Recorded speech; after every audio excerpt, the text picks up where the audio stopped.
Hello there! Pokemon. Avatar. What do they have in common? Not much. But both have been a huge part of my life. So I was thinking, what if we combined them? Today I'm asking, can Team Avatar beat Pokémon Scarlet? Now, I would have played this as a hardcore Nuzlocke, but let's be real, I do not have the intelligence for that. The rules are simple. My team will consist of Pokemon that I believe best represent each member of Team Avatar, joining over the course of the run. I'll be playing with a level cap, meaning my Pokemon can't exceed the level of the next major battle. Also, no terrestrializing and no items in battle. Battles will be played in set mode because Uncle Iroh taught me better than that. With all that out of the way, let's get started. We start by getting assigned a treasure hunt to find our own treasure, but instead Arvin ropes us into the Path of Legends quest to help him find his treasure. Nemona gives us the Victory Road quest because she's desperate for a worthy rival, and Cassiopeia drags us into the Starfall Street quest so she can deal with her old friends without lifting a finger. So it's official, our treasure hunt has turned into a 3-part mission to help these couch potatoes find their treasure. If we're going to take on all this, we need a strong team, just like in the show. Our journey begins with Aang and Appa. After a quick picnic, we stumble upon some eggs, go for a run and witness nature at its finest. That's how we end up with Aang the Rufflet and Appa the Swineup. Rufflet and eventually Hisuian Braviary represents Aang perfectly. Aang starts out as a young, inexperienced avatar, only bending air and clueless about the avatar state and the spirit world. Through training and perseverance, he grows into a fully capable avatar, bender and leader. Hisuian Braviary, with its aerial prowess and spirit-based abilities, mirrors Aang's free-spirited nature and his connection to the spirit realm. Sure, Braviary is a fighter while Aang avoids confrontation, but let's just forget about that part. I chose the Swineup line to represent Appa because Bouffalant is not in the Gen 9 games. Instead I chose Mamoswine because it's reminiscent of a woolly mammoth and carries a sense of ancient wisdom and strength just like Appa. While Mamoswine can fly, it's capable of carrying heavy loads over icy terrain, reflecting Appa's role in transporting the Avatar team. With our team ready, we dive into our first big challenge. Katie, the bug-type gym leader. We lead with Appa, who starts spamming Mud Slap. After 6 Mud Slaps and 6 accuracy drops, Katie's Nimble still lands a double kick on his 6th try, taking out over half of Appa's HP. I switch to Aang, he dodges double kick and sets up with Home Claws, twice boosting his attack to +2. From there, it's a wing attack sweep. Nibble goes down, followed by Tarantula. Finally, Katie says Teddiursa hits the field. She terrestrializes into a bug type, making it weak to wing attack. Aang's attack leaves Teddiursa hang on with a sliver of HP, but a Fury Swipe misses. One final wing attack seals the deal. Victory!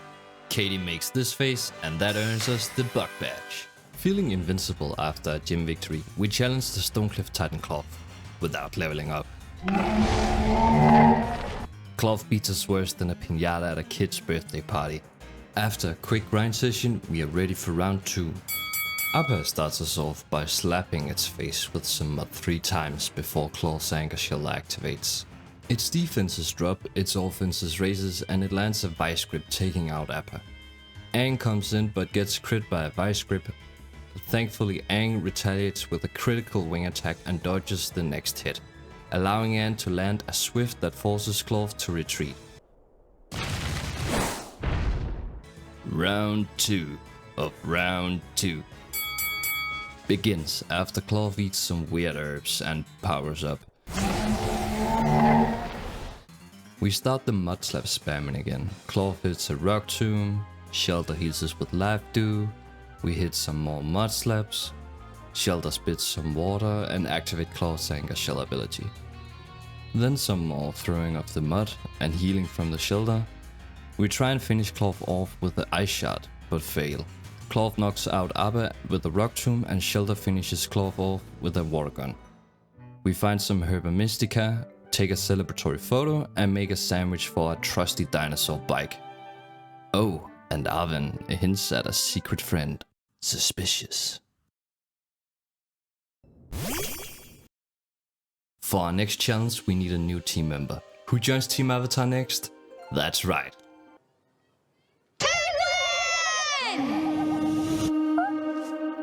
No. Katara. The role of Katara will be played by Eevee. After catching this Pokemon Mascot 2.0, we race to Cascarafa to grab a Waterstone and evolve her into Vaporeon. Why Vaporeon for Katara? This evolution embodies water mastery and has a graceful, caring demeanor, just like Katara. Its ability to dissolve into water mirrors Katara's waterbending skills beautifully. Also, they're both fan favorites, like seriously popular. Let's just say that the internet has a lot of opinions about them, and leave it at that. Anyway, after hurting some surprisingly mobile sunflowers, Brasius is ready to put up a fight. Aang is the perfect counter here, since Petilil can't really touch him. He sets up 3 Hone Claws and sweeps with Wing Attack, taking down Petilil and Smoliv with ease. Then Sudowoodo hits the field and terrestrializes into a grass type. Aang's Wing Attack brings it below half HP, but it retaliates with Trailblaze, boosting its speed. Now faster than Aang, Sudowoodo knocks him out with a Rock Throw. Abba tries to Ice Shot it into oblivion, but barely misses the KO and gets OHKO'd by a stab super effective Trailblaze. Katara steps in to clean up with a Quick Attack, securing the victory and the Artisan Gym Badge. While running around and gathering berries, I stumbled across something. Something shiny. A shiny Cyclops. Yes, I know this is an avatar run, but as a shiny hunter, there's no way I'm passing this up. One quick Pokeball toss later, and it's ours. Into the box you go, Cyclops. The next challenge is the big bad bird in the sky, the open sky titan Bombardier. Katara leads the fight, using Baby Doll Eyes twice to lower its attack.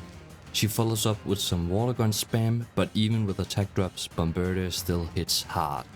But a clutch crit water gun brings us back into the game, and Katara survives with just 1 HP to finish the first stage. Bombardier flees to its lair, snacks on some Herba Mystica and powers up. Unfortunately, there's no break between stage 1 and 2 of this battle, so Katara leads again with 1 HP. She manages to hit 2 Baby Doll Eyes before falling to Rock Throw. Abba steps in and finishes the job with an Ice Shot. With Bombardier defeated, we grab some Herba Mystica, take a celebratory photo, and learn Arvin's big secret. His Mabosstiff is sick. But after 2 sandwiches, Mabosstiff finally opens its eyes. Don't worry, Arvin. Team Avatar will find the 3 last Herba Mysticas and heal your certified good boy. After Katara joined, it didn't take long for Sokka to follow. Say hello to Sokka, the Oshawott.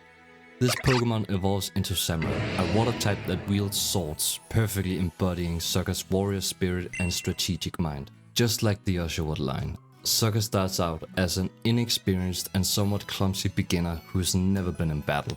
But over time he learns how to fight, master the sword and ultimately become a great leader. Samurott reflects his combat prowess and crucial role he plays as a strategic leader for Team Avatar.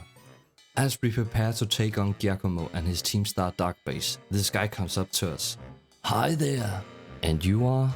I'm Clive, the last hairbender. Here to help, for real for real. Great. And how can you help? My hairbending skills are unmatched, no cap. And how is that gonna help us? Well, you see, I'ma just go over here. Okay, thanks. Anyway, Giacomo leads with the Ponyard, which Katara takes down after a few water guns. Then he sends out his DJ car. The DJ car knocks out Katara with a wicked talk, so Appa steps in and lands 3 mud slaps before falling to Snarl. Aang takes advantage of the lowered accuracy, landing multiple wing attacks and setting up a tailwind before falling to wicked talk. Finally, Sokka, now evolved into Dewott, comes in to clean up with a few super effective Fury Cutters. With that, we've taken down our first Team Starbase. Iono, the electric gym leader, presents a big problem. 3 of our 4 Pokemon are weak to our entire team. To prepare, we replace Mudslap with Bulldoze, a strong ground type move. We clap Nemona and now it's time to challenge Pokemon's very own e-girl, Iono. First attempt, a disaster. Paralyzed and poor planning gets me clapped. But after refining our strategy, we're ready for a rematch. Abba takes out Wartroll with 2 Ice Shots. Next is Belly Bolt. This electric fork is tricky. It has Water Gun, super effective against Appa, and Spark, super effective against Katara. Thankfully, Katara's water absorbability heals her when hit by a water gun, and Appa's ground type makes it immune to Spark. By switching between Katara and Appa, we wear down Bellebolt. Luxio is next. Katara weakens it with Charm before falling to a Spark. Appa brings it into the red with Bulldoze and survives a bite, finishing it off with Ice Shard. Iono's ace, Miss Maggis, terrestrializes into an electric type, which has 0 weaknesses thanks to Levitate. Miss Maggis then knocks out Appa, but first after some chip damage. Sokka comes in and despite being confused, he lands 2 Razor Shells, taking down Miss Maggis and winning us the match. Mela. Yeah, Katara completely walled her team. Torkoal sets up Drought, boosting fire type moves, but Katara countered it with Rain Dance and Water Pulse, knocking it out. River is next, but 3 Water Pulses later, and it's down 2. Mela looks sad, we immortalize her pathetic performance and subsequent utter destruction and move on with our treasure hunt.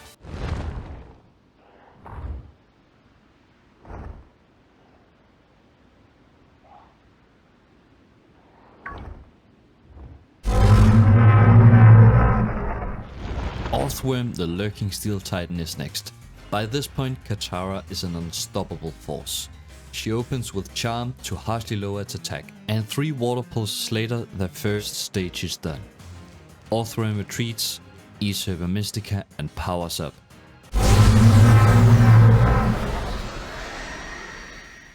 But the same strategy, Charm and Water Pulse, makes quick work of it. Another sandwich for a Pokemon, and the certified good boy now makes a little rough.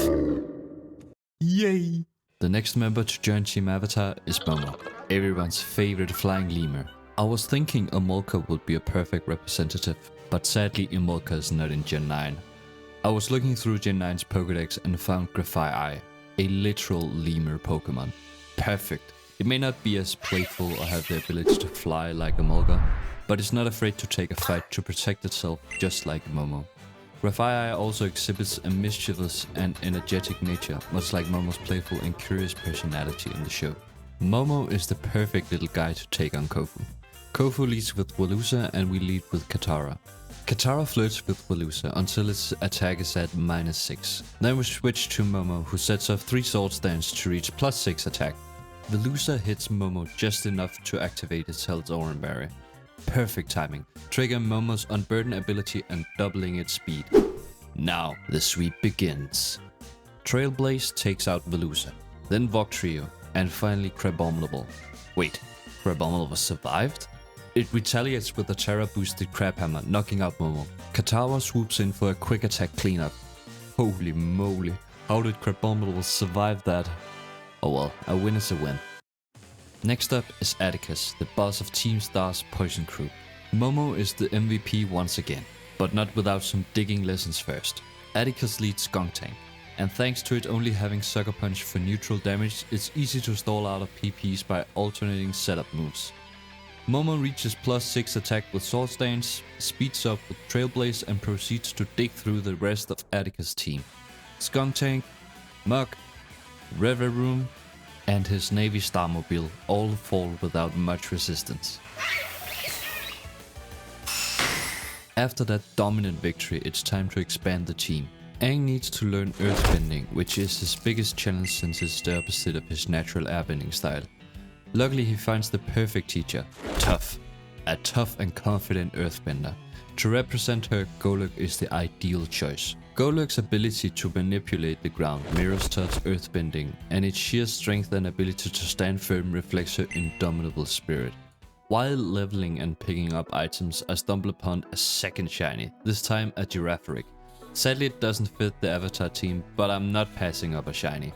And yoink! Also with the new level cap, Appa is ready for a little cheeky evolution.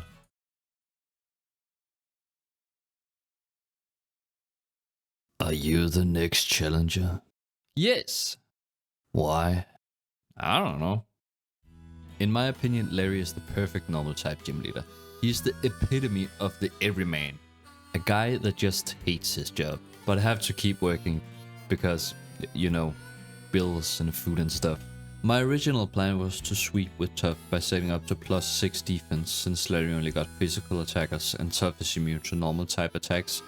But I forgot about stalling out Sucker Punch PP, so yeah, that didn't work. What if we set up with Momo?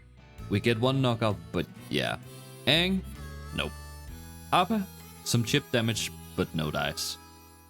Sokka? He manages to knock out the Dunsparce, but falls right after. Finally, it's down to Katara. We're in desperate need of a miracle, and we get one. Water Pulse confuses Staraptor, a 20% chance, and Staraptor hits itself in confusion twice, each having a 33% chance. The odds of this happening is 2.178%. Without that insane luck, we would have lost. Fresh off of our miracle victory, Nemona challenges us again, so we clap her. Also, after learning the teachings of the sword, Sokka evolves into his final form. I am ready! Alright, then give me a please. Please! Give me a like. Like! Give me an and. Give me a subscribe. Subscribe! What does it say? Please like and subscribe! Please! It's now time to fight the wisdom-spitting rapper Rhyme. The fun part about Rhyme's gym is that it's a double battle. I love double battles, they open up so much more in terms of strategy and playstyle. She leads with Mimikyu and Banette, and we lead with Katara and Sokka. Sokka uses Aqua Jet on Mimikyu to get rid of its disguise ability. Banette then uses Sucker Punch on Katara, and Mimikyu hits Sokka back with a slash. Katara follows up with Surf, hitting all 3 other Pokemon. My strategy was for Katara to hit everyone with Surf, while Sokka would resist it and heal with leftovers. The crowd then cheers for Rhyme. What? Why not for us? Rhyme's Pokemon hits Sokka and Katara again, just like before, and Mimikyu barely survives a Razor Shell from Katara. Katara sets up Aqua Ring to stay healthy, but in hindsight we should just use Surf. Rhyme's team attacks us once more, but this time Katara finally takes out both Banette and Mimikyu with Surf. She then sends out Toxtricity and Houndstone. Thankfully, since we knocked out the 2 of her Pokemon, we get an attack and special attack boost on Katara and Sokka. However, the boost is shortly lived because Toxtricity uses Discharge after terrestrializing. It knocks out Sokka while Katara barely survives with 3 HP, but luckily the Discharge also paralyzes Houndstone. Katara retaliates with Surf, taking down Houndstone. The crowd then gives Toxtricity an Omni boost because it terrestrializes, and it takes down Katara. Appa steps in and hits Toxtricity with an Ice Fang, managing to land the 10% freeze. Aang comes in and together with Appa they take down Toxtricity and wins us the fight. After that I was running around in the desert, and there I saw it. A Dunfant! No, the giant prehistoric Dunfant. The quakening Earth Titan. Great Tusk. Katara leads using Charm to drop its attack. She manages to get 2 charms off before falling to a combination of Brick Break and Sandstorm. Appa steps in using Bulldoze to lower Great Tusk's speed and Ice Fang for super effective damage, defeating the first phase. Like a ninja, Great Tusk vanishes in a cloud of dust and reappears snagging on Herba Mystica. Arvin arrives just in time to help. Take credit! But it's okay, we need to heal the goodies boy. We used the same strategy as before. 3 charms, Rain Dance, and a super effective rain boosted Surf seals the deal. The giant Titan falls, and we find some Herba Mystica. We make some sandwiches and feed them to our Pokemon, but sadly this Herba Mystica didn't have any major effect on the good boy. Don't you worry, Mabosstiff. We'll find the last Herba Mystica and we will heal you. I knew at this point I wanted to get another team member. But we already have Aang, Appa, Mo, Sokka, Katara, and Toph. So who are we missing? Suki! But who would be a good fit for the fan-wielding, badass, makeup-wearing warrior? Of course, the only Pokemon with fans, Oricorio in his Sensu style. I don't really have much of an explanation for choosing Oricorio, other than, fans. But honestly, it doesn't really matter anyways, because Suki is going to spend the rest of this challenge chilling in the box. Before we can challenge the 7th gym, Nemona abducts us for a battle. Sokka takes out her Lycanroc, Tough handles Pawmod, and Katara defeats Sliggoo. Then Nemona sends out her Quackable and terrestrializes it. At this point, Quackable knows 3 moves. The flying type move Ash Slash and the 2 water type moves Aqua Step and Aqua Jet. Thanks to Katara's water absorbability, she's completely immune to both water types attacks, leaving Quackable with only Ash Slash as an option. I used Charm 3 times to lower Quackable's attack so much that even a Magikarp splashing in a kiddie pool would seem menacing in comparison. Meanwhile, Katara sets up an Aqua Ring, healing every turn with both Leftovers and Aqua Ring. And then I remembered, Ash Slash is a special attack. So those 3 charms, completely useless. Anyway, after an intense back and forth of Ash Slash and Surfs, Katara manages to come out on top. Appa was so excited to see Katara win the battle that he chose to evolve. In preparation for the next gym, Toph also got a much needed power boost. Alpha Nada Gym. We leave with Katara, who charms her way through our enemies as usual. After 3 charms, we switch to Sokka, who sets up with Sword Stance to +2 attack. He takes out Farigiraf with a single Exocet. My plan was to sweep with Sokka, but I completely forgot Gardevoir has Energy Ball. So that plan went straight down the drain. Seeing that Gardevoir outspeeds Sokka, I really should have just used Aqua Jet. Aang steps in, tanks a Psychic and retaliates with Aerial Ace, taking down Gardevoir. Unfortunately, he falls quickly to his Power Crab. Appa hits the field, tanks a Psychic like a champ and hits back with a critical Ice Fang. And gets the freeze. What a beast. He follows up with Bulldoze to secure the KO. Finally, Florges comes out and terrestrializes into a Psychic type. Appa gets a Bulldoze in to lower Florges' speed, but falls to a Moonblast.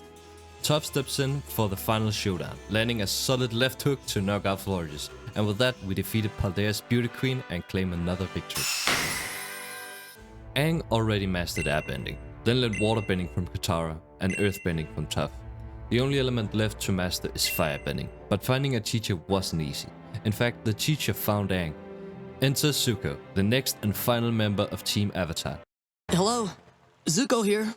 I chose Infernip to represent Zuko because it perfectly embodies his fiery nature and martial arts skills. Infernip's journey of growth and mastery of its abilities mirrors Zuko's path to self-discovery and redemption. With the level cap of 48, Zuko evolves not once, but twice, becoming a powerful addition to Team Avatar, ready to bring balance to our Pokemon world. Now, the 8th and final gym. But first, we have some very important business to attend to. Whee! Whee! Whee! Okay, now it's gym time. Oh, hello there. I think I love you. But enough distractions. Gracia uses ice types, and I choose destruction. In Zuko's debut battle, he's ready to show why he's the rightful heir to the Fire Nation throne. He starts by setting up 2 sword stances, and takes out Frostmoth with Flame Wheel, boosting his speed. Beartic falls to a Fire Punch, Titan goes down to a close combat, and Altaria, despite resisting both fire and fighting, makes the mistake of terrestrializing into an ice type. A single close combat is all it takes to end the battle. Goodbye, my precious. With that, we've conquered all 8 gyms. Next up is Ortega, leader of Team Star's Fairy crew. Fairies are arguably the strongest monotype in the game. But Team Avatar is stronger. We lead with Katara, who jumps a Sumeral into submission, lowering its attack to -6. Then we switch to Momo, who sets up with 2 sword stances and takes down a Sumeral with 2 Trailblazers, boosting his speed. A stab super effective poison jab sweeps through Wigglytuff, Dash Bun, and even brings Ortega's Starmobile deep into the yellow before Momo falls to Steel Roller. Zuko comes in to finish the job, and after a little back and forth, he proves that Team Avatar can't be stopped. The next task on our list is the final Titan, the False Dragon Titan Dondozo. This hefty boy is massive, so for once I actually planned ahead and picked up the TM for Grassnut. We track down a delicious looking piece of sushi, but before we can take a bite, this giant chef fish looking Pokemon swoops in and eats it. Time to teach it a lesson about finders keepers. It then runs off with its tail between its between its pectoral fins? Or whatever fish used to look embarrassed. Anyway, we find a new delicious looking piece of sushi. But then the giant food stealing catfish eats this piece as well. So another ass whooping is in order. Even with the stat boosts from the sushi, it only takes 3 grass nuts from Sucker to take down this big guy. Plot twist. The sushi is a Pokemon too. What? And now it wants to fight? Come at me, little guy. And not to break the illusion, but I knew this was coming. I prepared by picking up the TMs for Calm Mind and Ice Beam. We don't get to switch up our lead, so we start the battle with Sucker, but quickly switches to Katara, who takes a critical Dragon Pulse on the switch. Thankfully, Tatsugiri is kind enough to heal us with Muddy Water the next turn. We set up with Calm Mind and test the waters with the Ice Beam. With leftovers keeping Katara healthy, we whittle down Tatsugiri and defeat the final Titan. Afterwards, we find the last Super Mystica and whip up a final sandwich. We feed it to the certified good boy Mabosstiff. At first, it doesn't seem like the sandwich has any effect.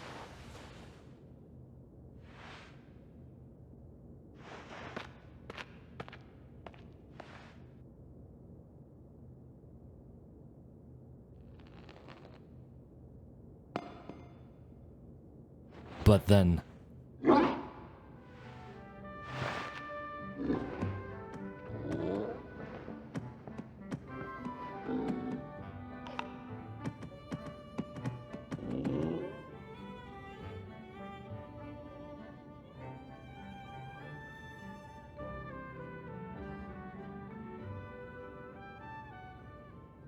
I'm not usually one to get emotional, but during my first playthrough, this moment hit me hard.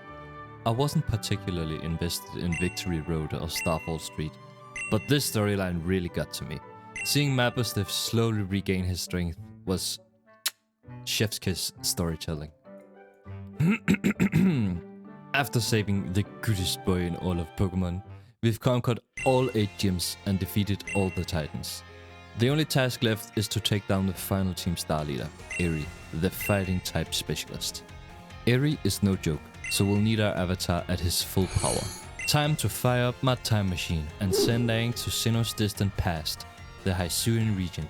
There, he doesn't just master the 4 elements, he learns to unlock the avatar state, and with this newfound power, he evolves into Hisuian Braviary. Back in the present, our shiny luck continues. We find a shiny Halucha. I've played through this game twice without finding a single shiny, and now we found 3 in this run. Blessed run confirmed. Just as I'm getting ready, Cassiopeia calls with some intel about the base. But suddenly... Atlas, Cassiopeia? Huh?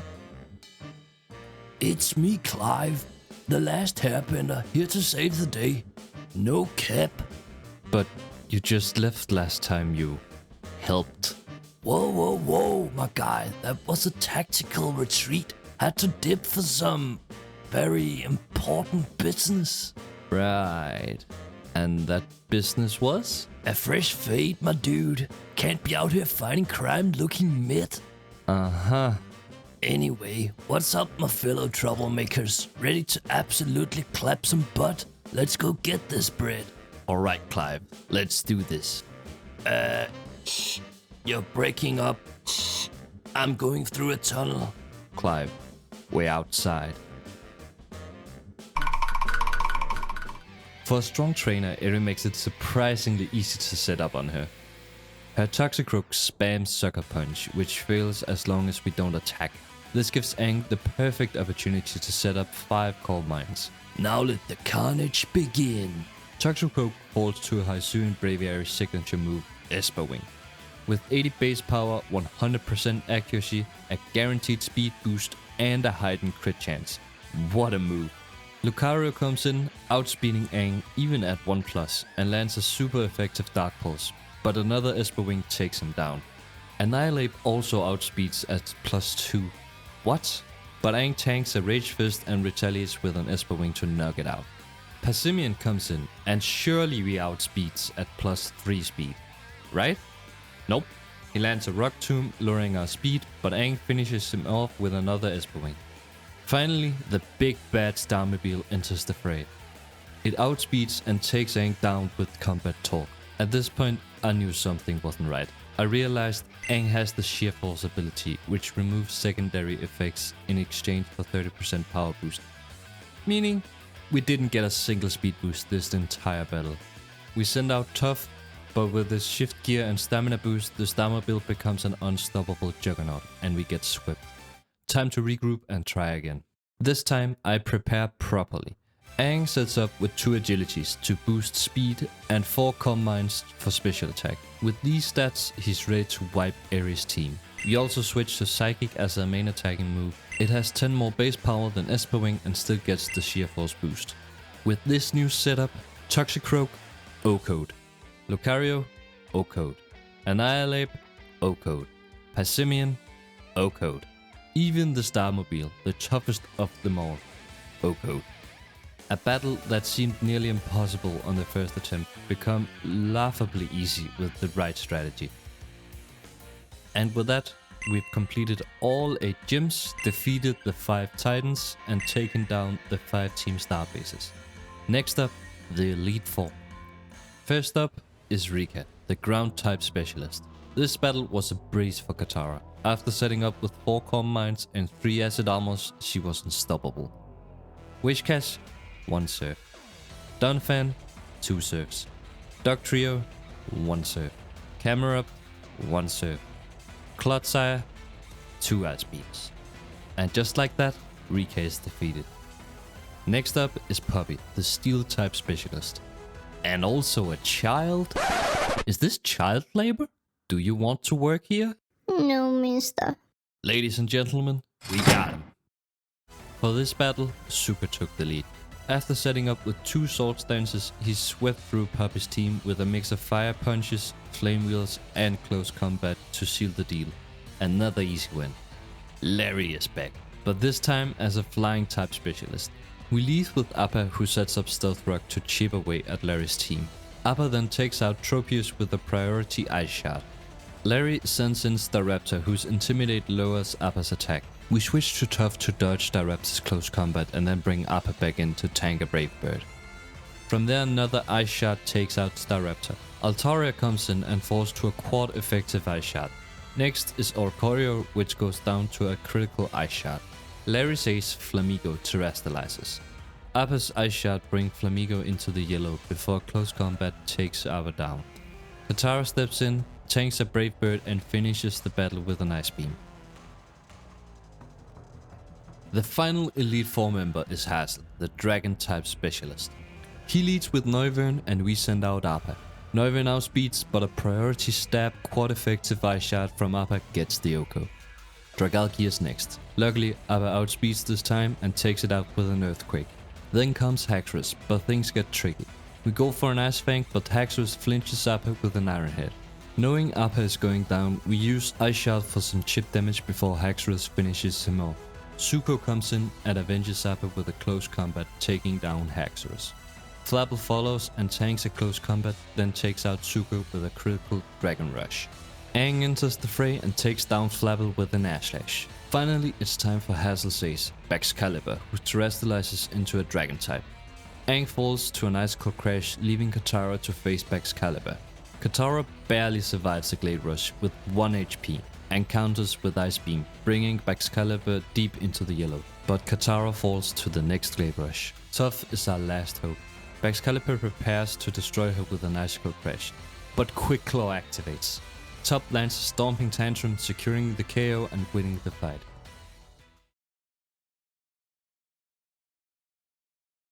It's time to face Gita, the top champion, with arguably the least champion-like team of all champions.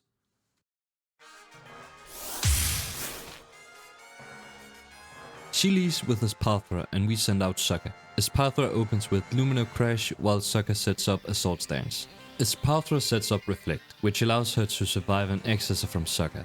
Sokka tanks another Lumino Crash and lands a second Excessor to secure the KO. Next, Gita sends out Go-Goat, who takes down Sokka with a Horn Leech. Zuko steps in, sets up a sword stance, and gets hit by a super effective Zen headbutt. Zuko retaliates with a fire punch that just misses the Oko, but luckily it burns Gogoat. The burn lets Zuko survive another Zen headbutt. He finishes Gogoat with Flame Wheel, which also boosts his speed. Peter sends out Avalok, but it falls instantly to a close combat. Velusa enters the battle and outspeeds Zuko with Aqua Jet, getting the KO. Topher comes in but doesn't last long, falling to a liquidation and Aqua Jet after landing a Phantom Force on Velusa. Appa takes down Velusa with an Earthquake. Next is King Gambit. Appa lands a hard-hitting Earthquake but gets taken out by a super effective Iron Head. Katara steps in to clean up, taking out King Gambit with a Surf. Finally, Geeta sends out her ace, Glimora, and terrestrializes it. Glimora hits hard, but Katara holds her ground. 2 Surfs are enough to bring Glimora down and secure the victory.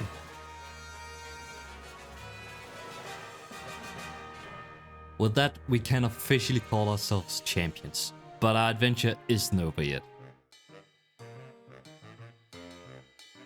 Hello there, Atlas. It's me, Clive, the last hairbender. But before you can challenge Cassiopeia, I must test your strength. I have a little secret to reveal. You're Clavel. I am Clavel. Wait, no. How did you know? Just a hunch. The battle begins with Sokka setting up Sword Stance. With Excessor, he sweeps through Rangaroo, Abomasnow, and Amoonguss before falling to a Stone Edge from Gyarados. Arvin takes out Gyarados with an Ice Shot. Zuko handles Poltergeist, and Katara finishes the battle by taking down Skeledirge. Next up is Cassiopeia, aka Penny, and her team of evolutions. We lead with Zuko while Penny starts with Umbreon.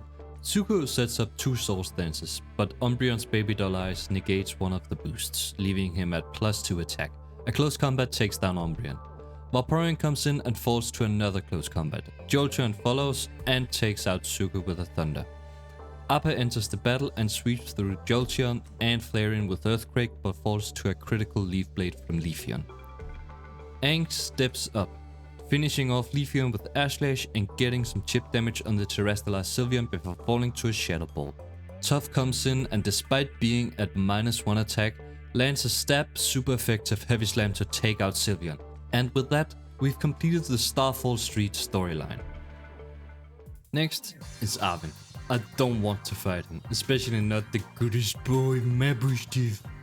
But he insists, and I can't say no to that face. Arvin leads with Greedent, and Zuko sets up with Soul Stance. From there, it's carnage. Greedent, down. Garganical, down. Toadscrew, down. Cloyster, down. Scovalion, down. Finally, it's Mabosstiff's turn. I'm sorry, boy. I'm sorry I have to do this. Mabosstiff, you guessed it, down.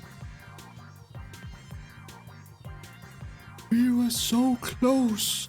No, you weren't. Zuko swept the floor with you. With that, we've completed the Path of Legends storyline and saved the goodest boy. Well, I guess that's it. We've done our main objective. Hope you enjoyed. Don't forget to subscribe. See you next time. No, we have a lot more. Like Nemona, the true champion fight. She leads with Lycanroc, we lead with Katara. Lycanroc sets up Stealth Rock while Katara sets up 3 Acid Armors and 4 Calm Minds. Just before I'm ready to sweep, Lycanroc lands a critical Stone Edge, bypassing Katara's +6 defenses, taking her deep into the red. And another crit. Of course. But thanks to the power of friendship, she survives with just 1 HP. Katara takes down Lycanroc with Surf, but Palmot follows up with Double Shock, taking her down. Zuko steps in, sets up a Sword Stance and gets hit hard by a close combat. Luckily, I taught him Drain Punch for this fight. Zuko takes down Palmot, healing back to nearly full HP. From there, Sokka sweeps the rest of Nemona's team. Hyoko's Earthworm, Gudra, the Dunsparce, and Quackle.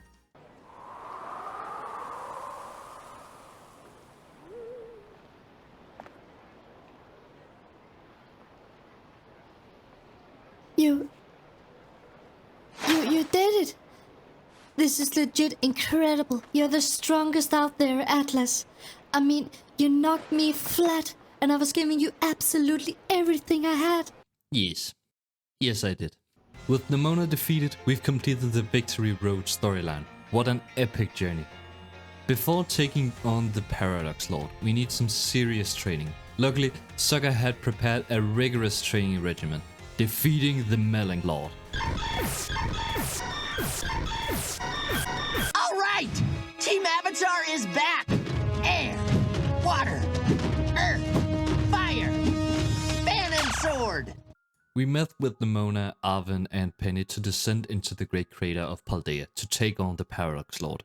Together, we make our way to the depths of Area Zero, encountering wild Paradox Pokémon and admiring breathtaking landscapes.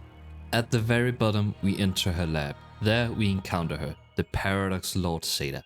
But something feels off about her. It turns out Zeta isn't really Zeta. She's a robot built to continue the real Zeta's work, summoning dangerous Paradox Pokémon from her time machine.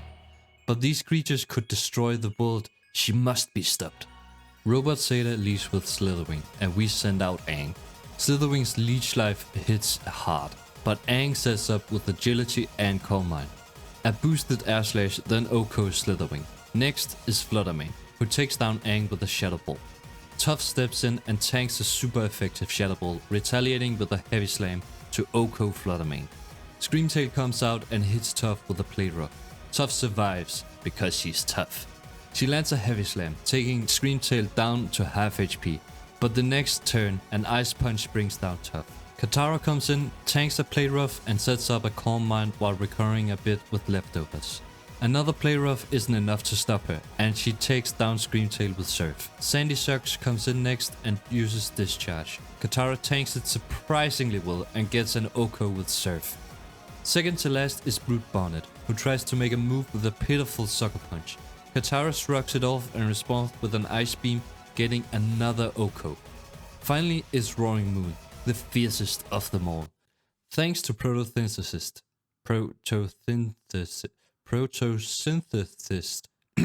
its ability and its booster energy, it gets a massive attack boost. There's no way Katara outspeeds this monster, and she sadly falls to a Night Slash. Zuko comes in and with a single stab, super effective close combat, he OHKOs Roaring Moon and seals the victory. In the end, Team Avatar didn't just beat Pokémon Scarlet. They embodied everything the game is about.